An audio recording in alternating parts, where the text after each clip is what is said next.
käib või? Jah, minu arvast küll. Sa võtad kohe. Osad jäid ju maha. Pärast näitad meile külma jäi. Võt sa tahtsidki seda homset kava, siis näitadki seal. See, mis me... Jaa, siia.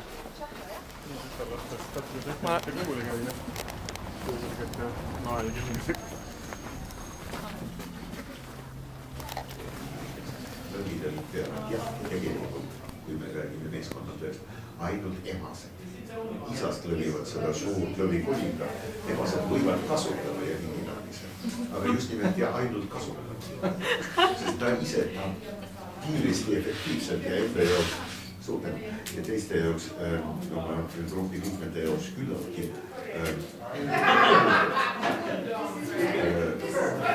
korda, ta ei oska. Ta on võitleja, ta on sõdur, ta ei ole jätmistes. Ta tahab muidugi jahile minna, ta on lõvi, selge see, varu kuna nahkadele, kui meeskonnatöö tõesti kõrgel tasemel praegis, siis selle isa lõviga võtvaid läheb jahile, kas päeva ajal, minevikus või öösel. Nendel on tohutu palju erinevaid taktikaid lõvidel, loomulikult. Kõik sõltub sellest, millised kogemused ja oskused on antud konkreetsele meeskonnale. Ja loomulikult neid oskusi antakse edasi 2-3-4-5 aastat kestab tegelikult kasvatamine ja haridus andmine ja saamine lõvile. Nii et lähevad jahile ja paar lõvi, ema lõvi on siis konsortideks, kaaslasteks selle isa lõvile.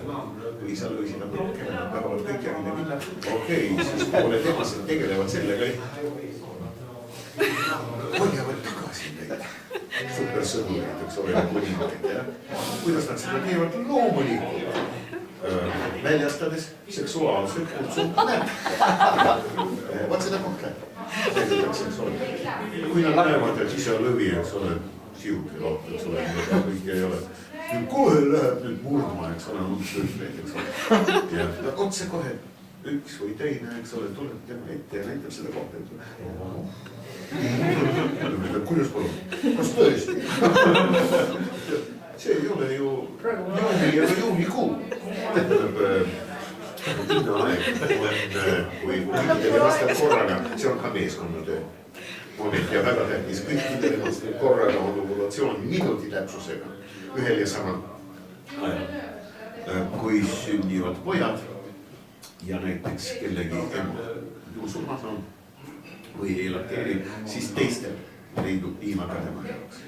See ei ole kaugeltki mitte kõikidel liikidel, näiteks kintsidel seda praktiliselt ei ole. Aga olgu sellega, kuidas on. Nii et jah, isa lõvi siis on kontrolli all. Mida teevad emalõvid? Nad tunnevad oma maastikud ja nad uurivad seda maastikud ja nad käivad uurimas, kas maastikus on midagi muud.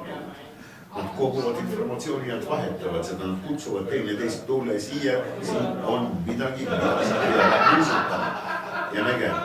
Palun siia tekkis nüüd näiteks suur võimas koobas. Kuidas see siia sai? Loomulikult tulid aardvargid, need toruhammassead ja kaevasid. Okei, see koobas on piisav, et näiteks tüügas siga läheks sinna peitu. Kui tüügas siga lemmik toib, Lõuna-Aafrika lõvina.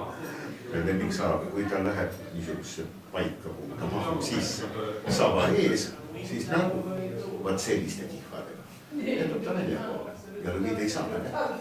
Ta võib pügada lõvidel mitte tüüdiseid või lauda laha. Sa pead teadma, et vaat siia tekkis, nüüd see on uus asi, eks ole, selline koobas.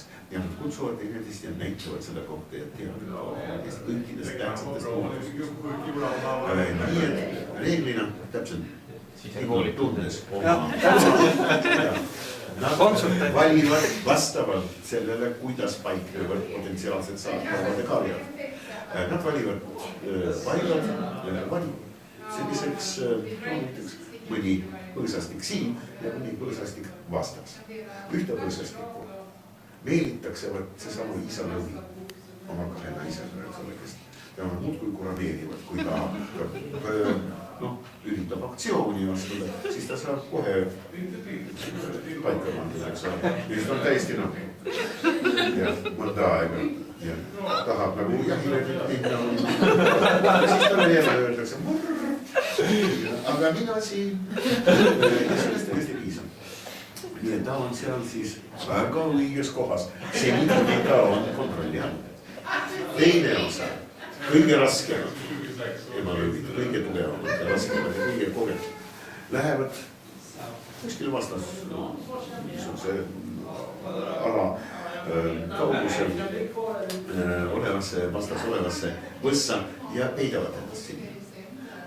Ülejäänud, kõige kiiremad, ajavad näiteks mingisugust osa antiloopide või sebrade karjas.